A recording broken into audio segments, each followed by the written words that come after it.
Madame la Présidente, Monsieur le rapporteur, chers collègues, le sujet de la fin de vie renvoie chacun d'entre nous à l'intimité de sa propre expérience et nous oblige à une profonde humilité concernant le vécu tout aussi singulier de chacun de nos concitoyens. Sur les sujets éthiques et sociétaux qui ne font pas consensus, nous avons au sein du groupe un principe de liberté de conscience et de vote qui empêche toute certitude et orientation a priori. Sur ce sujet de la fin de vie et dans le contexte actuel, les expressions sont particulièrement riches et nous conduisent à appliquer ce principe. Certains considèrent en effet qu'il est urgent et nécessaire de donner à tous les Français la possibilité de choisir les modalités de leur fin de vie, y compris celle de l'aide active à mourir. Cette aide est perçue par eux comme un dernier soin pour ceux qui le souhaitent, complémentaire aux soins palliatifs et visant à humaniser l'agonie, comme le dit souvent notre collègue Jean-Louis Touraine. Il s'agirait là d'une ultime liberté permettant de garantir le principe d'autonomie de la personne et de mettre le patient au cœur des décisions médicales qui le concernent.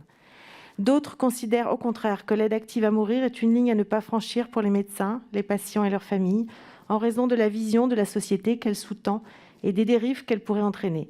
Ils craignent aussi que les demandes d'euthanasie résultent en réalité d'un manque d'appropriation et d'application de la loi actuelle concernant la sédation profonde et des carences de notre offre de soins palliatifs et d'accompagnement. Il serait dans cette hypothèse de notre devoir de ne pas nous y résoudre et d'offrir à nos concitoyens les moyens de soulager les souffrances qui les conduisent aujourd'hui, uniquement par peur, désinformation ou dépit, à demander l'aide à mourir.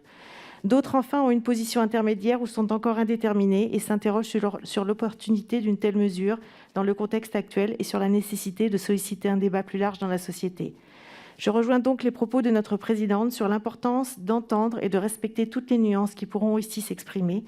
Notre groupe débattra donc très librement de ce sujet essentiel qui nous est aujourd'hui proposé par le groupe Liberté et Territoires. Je vous remercie. Merci Madame la Présidente. Je vais faire court. Lorsque je suis intervenue tout à l'heure pour le groupe, j'ai évoqué trois positions différentes. Je faisais partie de la troisième catégorie, c'est-à-dire de ceux qui étaient dans une position un peu intermédiaire. Je n'avais encore pas pris de décision. J'ai cheminé ces 2-3 dernières semaines. J'ai beaucoup écouté Jean-Louis, j'ai beaucoup écouté les gens autour de moi. Et puis, j'ai surtout entendu les débats aujourd'hui qui ont été d'une qualité extrêmement intéressante. Nous avions la volonté dans le groupe de laisser les débats se dérouler dans le respect des convictions de chacun. Alors, je suis presque à regretter de ne pas faire partie des 225 co-signataires de cet amendement. En tous les cas, vous avez réussi à me convaincre. On ne rentre jamais dans un débat comme on en sort. Vous avez réussi à me convaincre. Donc, merci pour tous ces échanges et pour m'avoir fait évoluer dans mon positionnement.